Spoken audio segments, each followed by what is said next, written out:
Right. So we have discussed about what do we mean by the option. We also have discussed about what is call option, what is put option, and also American and European call option. Right. This all we have discussed in the last class. So before I move into that one, let's say that we have two parties, irrespective of whether it is American, European, call or put. We have an holder of an option.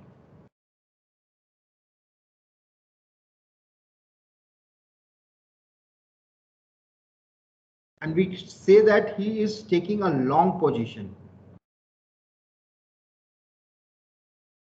Right, in terms of option, not in terms of asset. And there is a writer.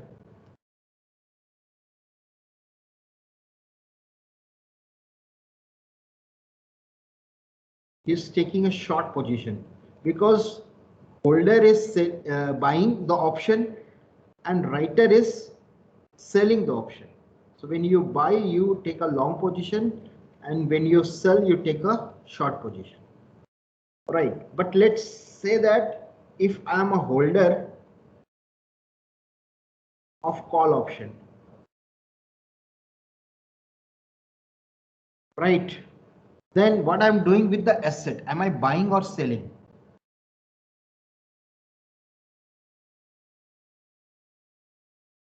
Please respond. You will have the right to buy. Yes, if I'm holder of a call option, I'm buying at expiry. So I'm taking a long position in terms of asset. Similarly, if I'm a writer of a call option,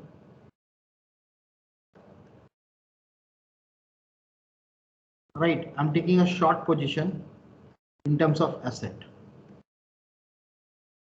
But the things will be reversed if I talk about the put option, because as a holder of a put option, what I'm doing, am I selling at expiry, yes or no? Yes, sir. Right, so I'm taking a short position in terms of asset.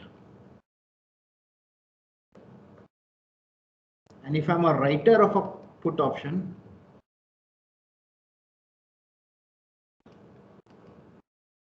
then basically what I'm doing, I'm taking a long position in terms of asset. So when we say that long position, short position, you need to understand whether we are talking from the option perspective or we are talking from the asset perspective. In terms of call option, it will remain same, right? In terms of option also and asset also, we are taking a long position, but in terms of put option, it will be reverse. Is it clear to all of you? Yes, sir. So now we will put some symbols which we will be using it.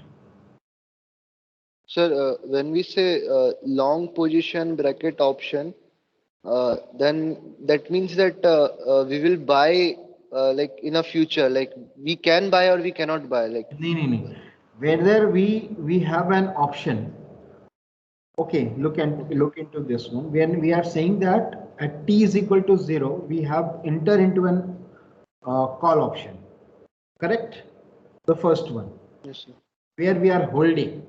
So because holder of an option, it means that he is the buyer of an option. Yes, sir. So he has taken the long position. Correct? And this is happening at t is equal to 0. Correct? This is also happening at t is equal to 0.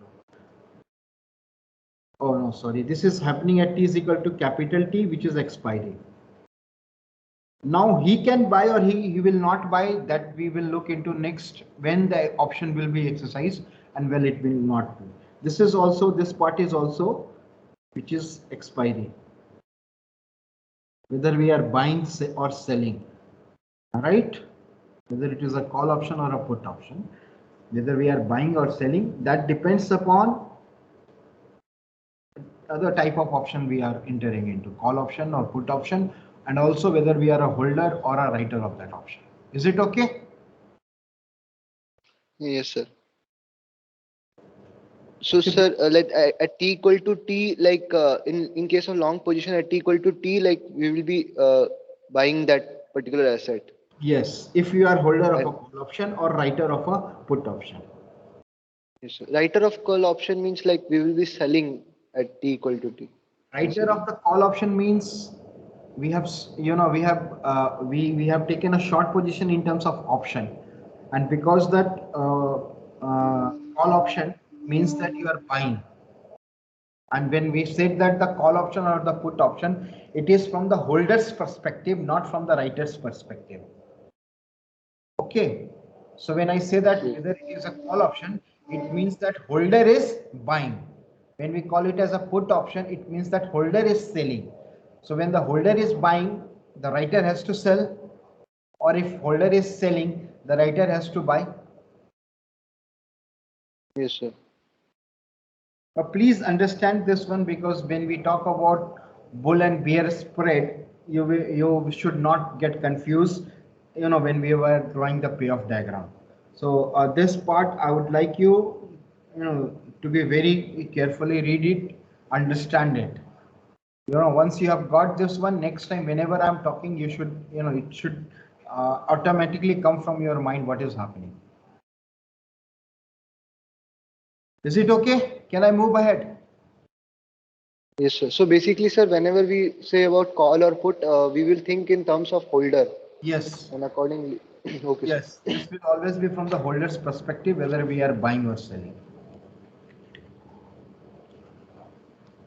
Okay, Yes, sir.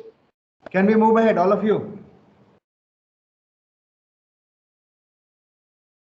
So some of the symbol which we are going to use, which is C naught, and I'm calling it as a call option premium.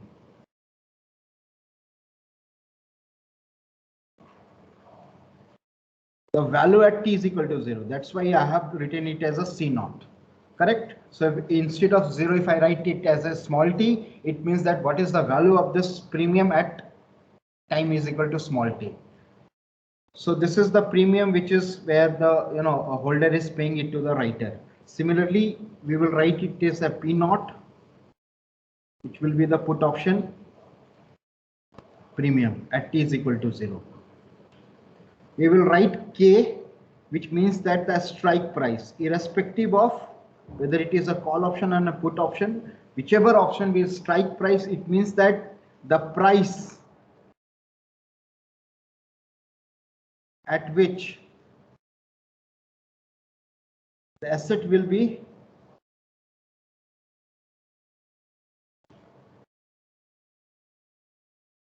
bought or sold at expiry. So try to understand that already K is the value which will, the amount which you need to pay at expiry.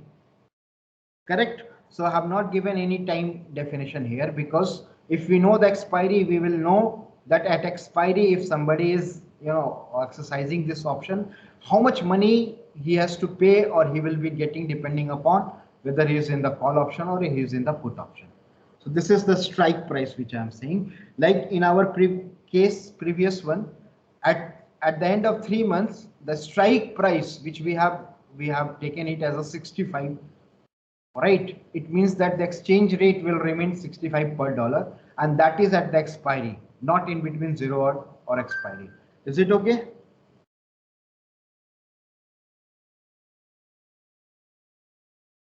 Okay. Yes, sir. Yes, sir. Yes, sir.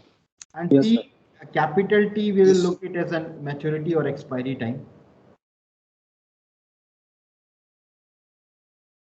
Let me write it as expiry time, because maturity is more like a bond type.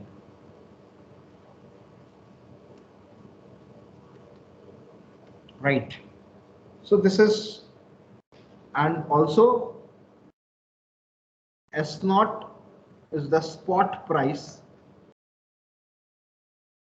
of asset at t is equal to 0. So when I write it as an ST, it means that this would be a speculated spot price at T is equal to capital T. So I can also define in same way in between 0 and capital T. If I look at as a small t, what is the spot price at particular time? Speculated one. Is it okay? This will be the symbol Sir, which will be. Sir, so like capital K means that it is confirmed, the actual price at expiry, and S Yeah, of T is like it may be. Yeah, this strike price is basically a contract signed between holder and buyer.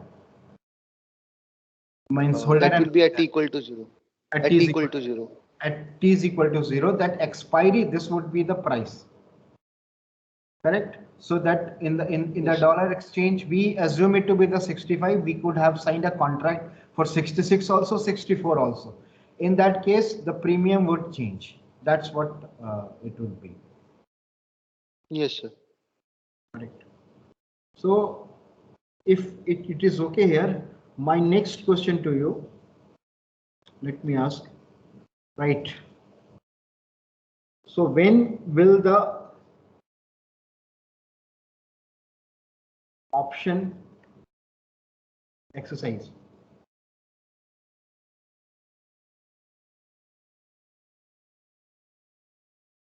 This is the important question which we have to answer. At expiry.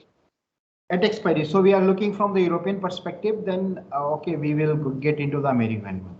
Right. So now onwards, whatever I'm talking about, it is mostly from the European perspective, where at expiry itself I can exercise, not in between that. But later on, we will extend it to for the American one. So the first thing, when the call option will be exercised.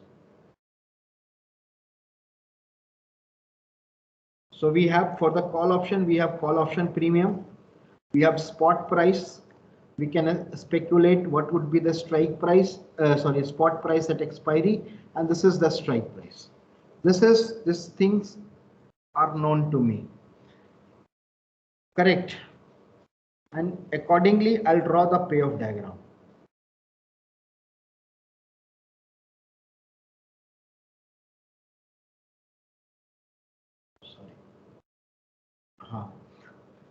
So can somebody tell me when this x-axis is basically a speculated ST price? What should have been the asset price at time at the expiry? So this x-axis is the whole bunch of thing, and there is a point which is k, right, which is fixed, which is the strike price. Now, can you tell me? Right, there are two zones which we have defined. One when ST is less than K, which defines this part. Correct. There is a point when ST is equal to K, and there is another reason where ST is greater than K. Right. So in that particular three reasons, okay, for a time being, understand either it will be ST greater than K or less than K. I'll talk about when ST is equal to K. So it will be like a ReLU function, like before ST less than K, it will be 0, and after that it will be a linear straight line. Yeah, right, step function, right, exactly. But for that one, we need to understand when it call option will be exercised. Can anybody explain me when the call option will be exercised and why? I mean, just logically, intuitively, because you just have to find it out when I will have a profit. And this payoff diagram I'm drawing from the holder's perspective. So you are a holder of a call option, right? So when the difference between the current speculated price minus strike price would be greater than the option premium, then it would be exercised, because then only we would be able to. For a time being, we will neglect this call option premium. Okay. So then above strike price, it will be exercised. Everybody agrees with it? What Ashish is saying? Ananya, Sarma, Akshat, Ankit, Anuj.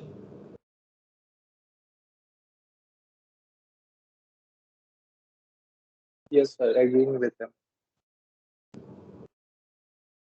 Please raise your hand if you have not understood that this call option will be exercised when ST value is greater than K, greater than equal to K.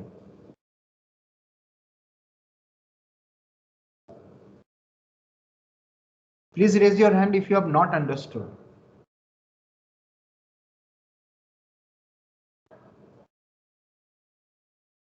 And if you have understood, then somebody has to explain me also. So Ankit Behra. Sir, Okay, let's try. I mean, I know in the starting. So now let's say that what you are doing. Let me write it in a different color so that you can make it out. We are buying this asset at what price? K. okay, yes, sir. At time is equal to capital T. And if we are buying it, at what price we can sell it into the market? ST. ST. Yes, sir. So when you would like this to buy and sell, when you are buying at a lower price and selling at a higher price, then you will have a profit. Yes, sir.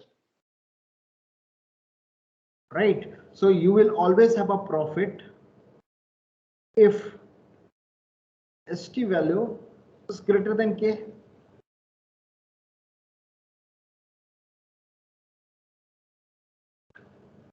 Is it? Yes, sir. Is it not? Yes, sir. Right. That's why the call option, you think about it, the call option will always be exercised. This is again from the holder's perspective, that holder will have a profit when he is buying at a lower price and he can sell it at a higher price. So if I draw the payoff diagram, neglecting for a time being whatever the call option premium he has put, so it will be something like from 0 to K, it will not be exercised, and then after that it will be linearly increasing. Sir, what is the y-axis here? Y-axis is first one is the payoff. Red one is the payoff. How much money he can generate. Generate or is it profit? Like okay, payoff is profit. For the profit, I have to minus the call option premium also. Right. So it is just a linearly shifted graph. If I have to consider the call option premium, then at time t is equal to 0, actually my payoff function would be, I can simply write it as st minus k plus. So this function will take 0 value if st minus k is negative, and will take it as a a positive value if it is greater than 0. So I can simply write it as maximum of st minus 0 and st minus k. This means So, sir, basically, like when it is less than K, then we will not buy. Like basically, we will not do call yeah, we will option. not exercise our option. Okay, sir. And if I have to include the profit function, then the profit function would be maximum of 0 st minus k. And now look into this one. If I assume continuous compounding, then it will be ERT, C naught e to the power RT. Yes or no?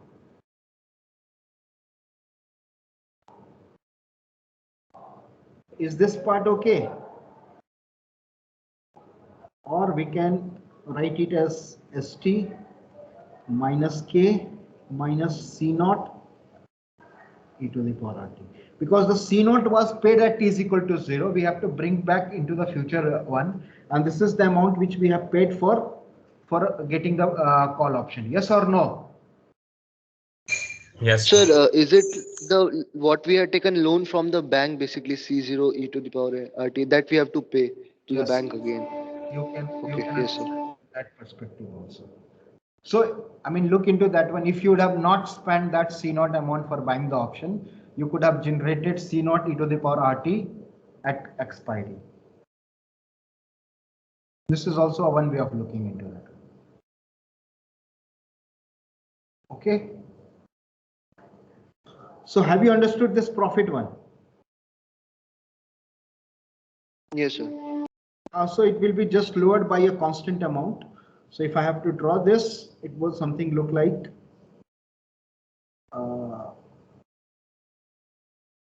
sorry.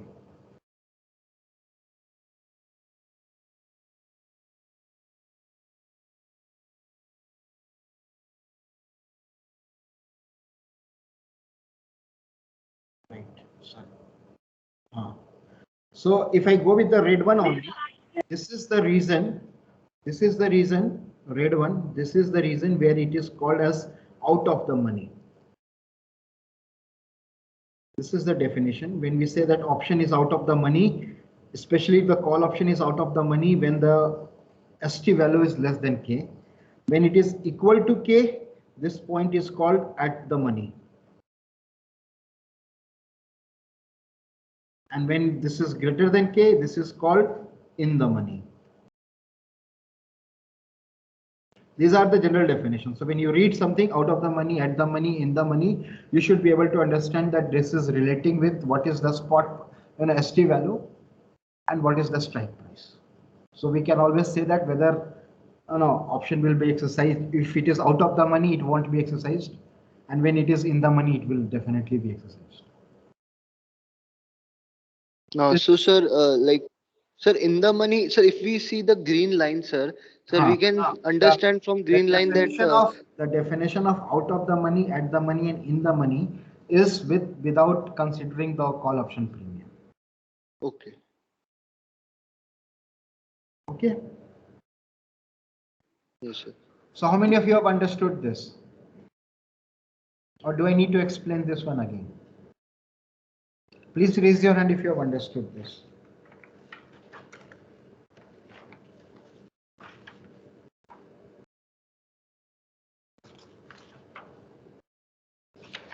Sir, just want to clarify, sir. Sir, so like if we consider this green graph, sir, so sir, then our profit will start from something greater than K, like Yes, some amount will be lost, like in initial, like if it is only just future value of the premium you have to add with the K, and after that value you will have a profit. Yes, okay. Right. So this brings to the yes.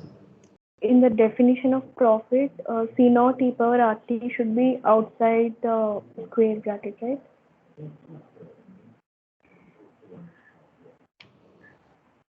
Okay, yeah, that is.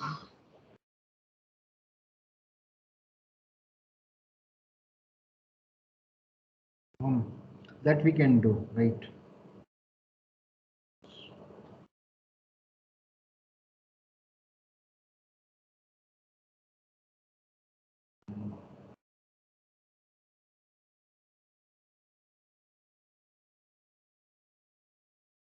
This is what you are talking about. Yeah. So even if you are not exercising, you are losing this much amount of money. Right? That is okay. We can write in this fashion also. So it is actually more correct than previous expression. Yes, I agree. The previous one, that would be only when till half of the part when it is being exercised. Otherwise, for the other part, we have to take that whatever premium we have paid. Is it okay? Thanks for the correcting it. Yes. So that brings to the next question. When the put option will be exercised?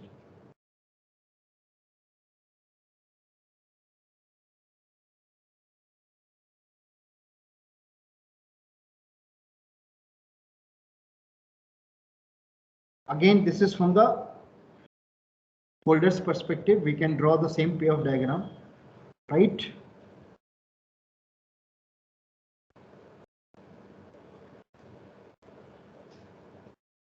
So for a time being, finding out in the money, at the money, and out of the money, we will neglect the premium which he has paid. So this is what the different symbol would be. Now instead of C naught, it will be P naught because it's a put option. Strike price, correct? risk-free interest rate, continuous compounding, and the expiry time, capital T. Now, there are, two different zone. Again, when ST value is less than K, and if it is greater than K. Right. So what you are doing when you are a holder of a put option, what you are doing? You are selling at what price you are selling when you are a holder of a put option? Like it will be the inverse of call option. Like right. But for that one, we just have to understand that we are selling at K. Yes, sir. And what at what price we can buy in from the market? ST. Yes, sir. So we will only exercise this one if K minus ST would be greater than 0. Then we are buying at a lower price and selling at a higher price. Yes or no? Yes. Yes, sir. Right. So for the payoff one, we can write it as a max function of 0 and K minus ST, or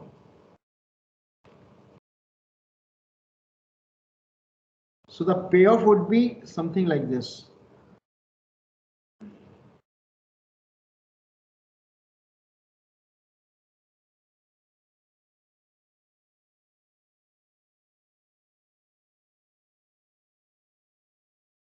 And if we consider the premium also, then this will be shifted by a constant amount, which is the future value of the premium which we have paid.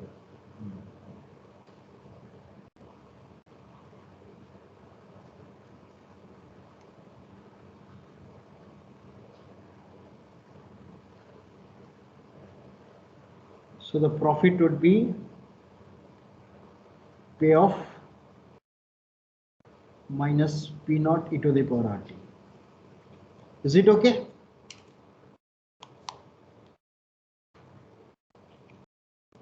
Payoff diagram of a put option, have you understood? Again, this part will be called as an out of the money. This part will call at the money. And this part will be called as in the money.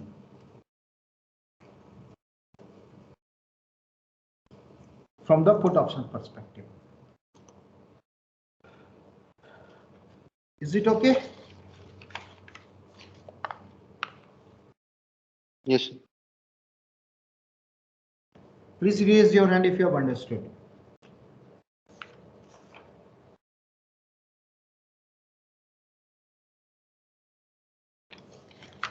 Great. So, I mean, before talking about put call parity equation, because that's again a no arbitrage one, let's say that in the previous example, correct, where we had to buy $100. Now suppose instead of this, in the same scenario, correct, if we need to sell $100, so we will enter into the put option and we will become the holder of the put option. Do you agree?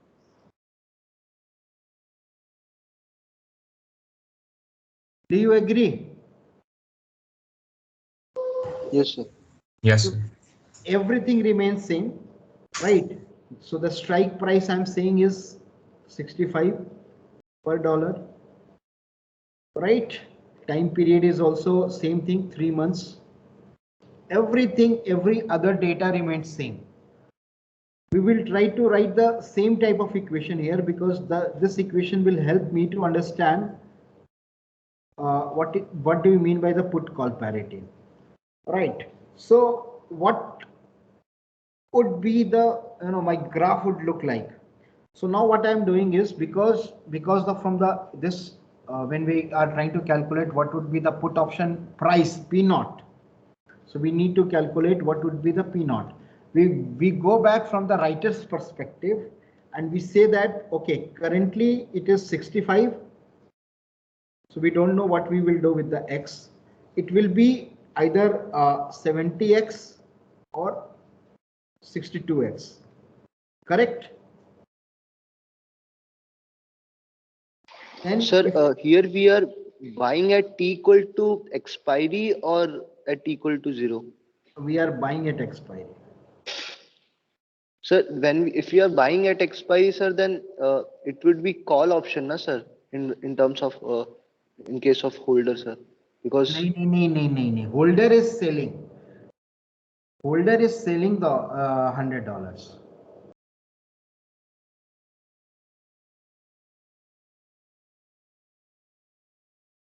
In the previous year, suppose you have returned back and now you have $100 extra. You want to sell it.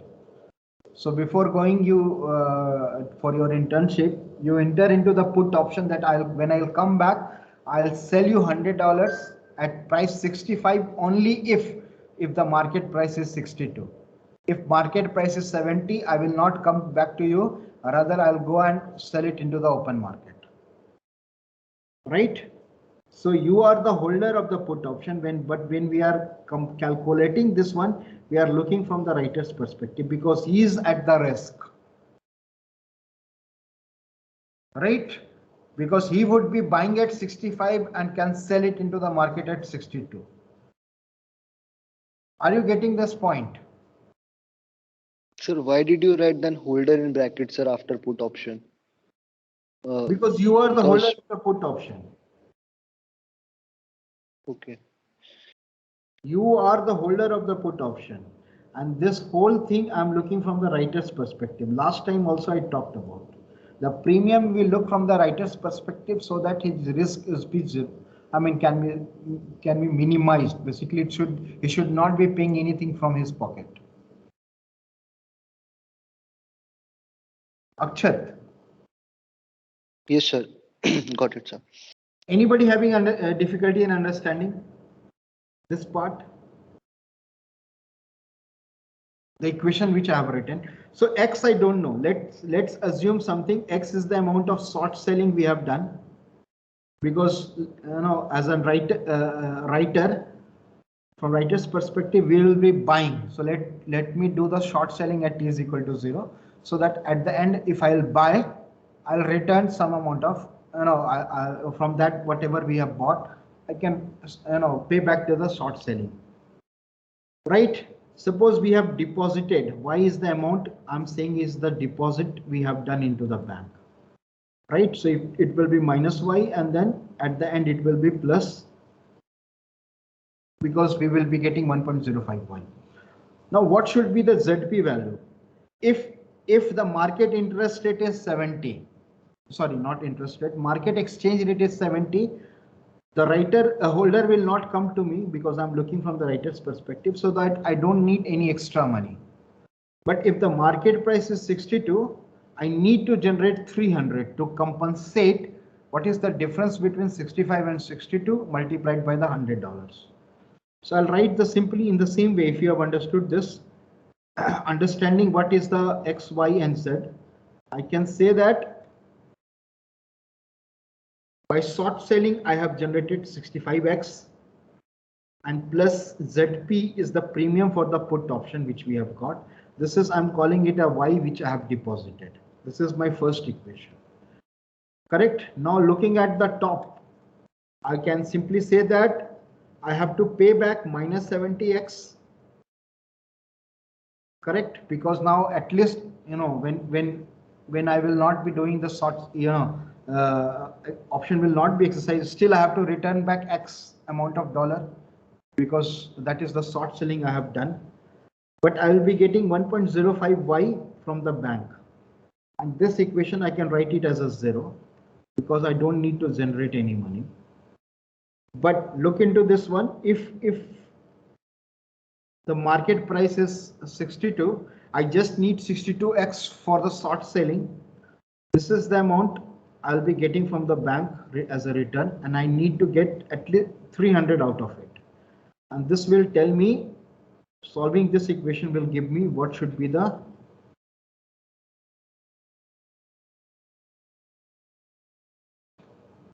ZP value, the premium amount value. This is again, I'm calling it ZP, actually it will be P naught.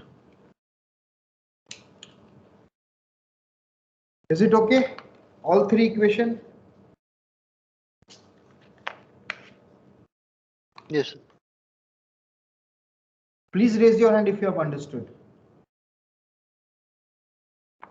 Sir, P naught is the put value premium. Premium, which I'm calling it as a ZP, because last time I have also taken it as a variable Z. So now you can change that one and you can write it as a ZC, so that you can understand that in the previous class we talked about call option. Now we are talking it as a put option. Please raise your hand if you have understood this. So where did this 300 come from? What? So where did this 300 come from? I could not understand that. All right. Suppose the market exchange rate is 62. Correct? Right, sir. Then you are buying at 65 and selling at 62. How much loss you have per dollar? Okay, sir. Okay, got it. So all other, if you have understood that part, I don't think so there will be any difficulty in understanding this, because we have just changed the perspective from the call option to the put option. And this bit brings me to the next thing, which says that, is there any relationship between this put option and the call option premium? And that is the next topic, if that is called put call parity.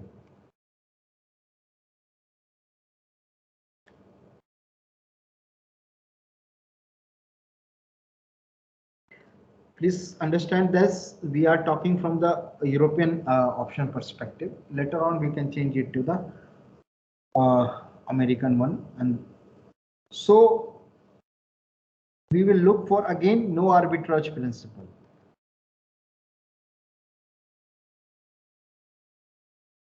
And what it says that at any particular time,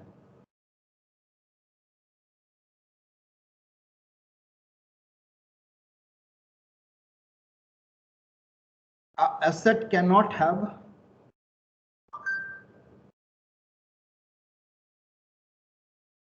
two different prices.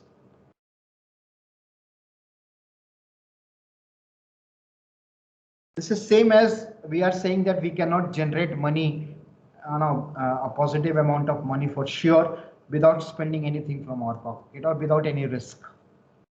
All right, it's the same thing. Looking into that, if the price for a same asset, if we have two different prices, looking the difference between that one, we can exploit that situation. If it's something which is underpriced, we will buy at, and something which is overpriced, we will sell that one. And the difference between these two, we will have an arbitrage that we can get. So this is also one of the definition of no arbitrage principle. So how can we apply this one? Right. So let's say that we enter into a forward contract. Let's say we are taking a long position at the forward contract. So at expiry, we are buying. Are we not? Yes, sir. Okay. To mimic this, please listen carefully. To mimic this forward contract, which is called synthetic forward also, just to mimic this one, what we will do, we will hold a call option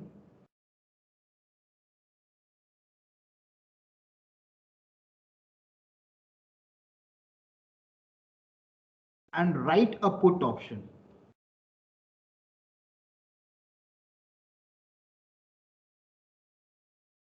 With same strike price and same maturity. or same expiry. So for a time being, we will forget this forward contract. Look into this example. Correct? What we have done is we are holding a call option and we have written a put option. So let's say that the single axis I'm drawing it. This is the strike price K for both because we have assumed the same strike price and same expiry. And this x-axis talks about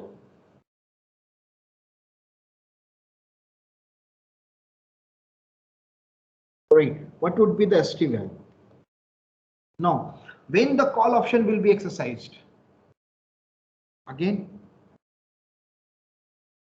when the call option will be exercised? S of t is Greater than K. So this is the reason when call option will be exercised. Yes. And because you are a holder of a call option, what you are doing? You are buying an asset. Buy. Right. Now, when the put option will be exercised? Other way around. When ST Yes. value is less than K. Now, when you are a writer of a put option, what you are doing? Buy. Yes.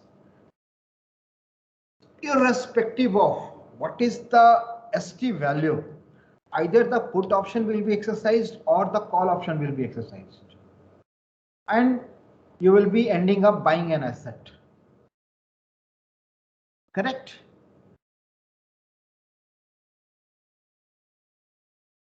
Is it okay? Please let me know. Ashish. Yes, sir, it's okay. Aryan, Abhay. Can you please repeat this? Okay, so have you understood that when the call option will be exercised? Yes, sir. Anuj? Yes, sir. And have you understood when the put option will be exercised? Yes, sir. Right. So for a time being, for simplicity, we assume that ST is not is equal to K because in that case everything would become 0. Right. So if ST is greater than K, only call option will be exercised but not the put option. Yes, sir. In that case, if the call option will be exercised, because we are the holder of the call option, we will buy the asset. But sir, since we are writing a put option, the holder is obligated to do anything. Come again, Paras. Sir, like if we are writing a put option, then even if ST is greater than K and holder wants to sell it, we have to buy it, right? Yes, we are bound to buy that one. So because a holder will have a profit by selling it to the writer, not into the market, because the market price is less and the strike price is more. So he will always try to sell where he is getting more selling price. Okay, got it. Yeah, Anuj. So we can always say that either the put option or the call option will exercise.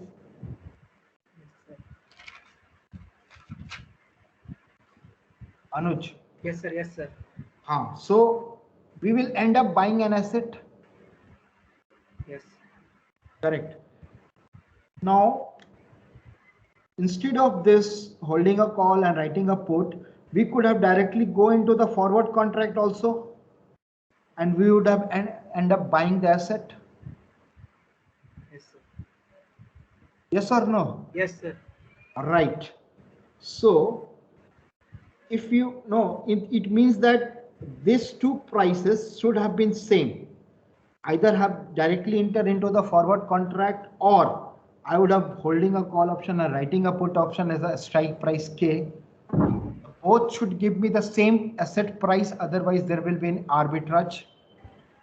Yes, sir. Right. So now just tell me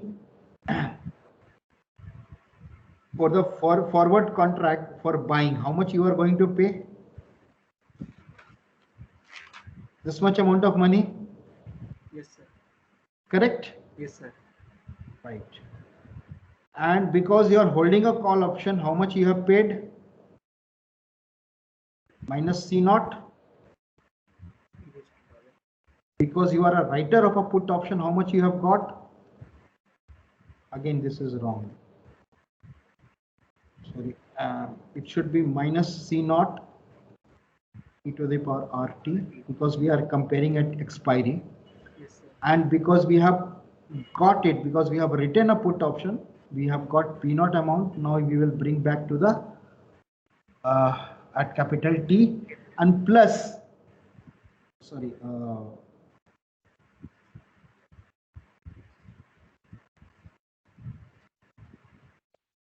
and again, because we are buying at expiry, how much extra we are paying? Minus K. Yes, sir. Look into this one. Correct? Sir, like how it can be possible that we can like have this green and red thing both, like in the sense that like if we are planning to do call option, like holder basically call option, then how can we like say about green option, like basically I'm put just option? saying that either the call option will be exercised or the put option will be exercised, not both. But you are writing plus now, so simultaneously things will be going to here. But this premium, because you have written or either you are holding or writing, so either you are paying the premium because the premium has been paid at t is equal to 0. So this to cash flow is from the premium. Yes, sir. And because you are buying, irrespective of put option or the call option, you are paying K amount of money. Yes, sir. So that is clear, but like how you are writing, like there should be a like one term, like from C0 or P0. No, you have written both, right? This is the plus sign you have done. You are holding a call option and writing a put option together. You can do that one, not an issue. Why not? I'm thinking like how is it possible like to do like take both actions basically? If you don't need the asset, you are buying and selling. That's all. You are buying at K and selling at ST. I mean, Yes, sometimes sir. you buy, you trade an asset which you don't require. You just want to, with the time frame, just want to see or exploit that, either buying and selling me give me a profit or not. That's all. This is also part of the trading. How much, in many ways, you buy or sell something which you don't require. Yes, sir. Right. So tomorrow we will continue with this. Right. You look into this one, put call parity, and we'll try to bring it at t is equal to 0 with the synthetic forward. And this will give me what should be the put call parity equation.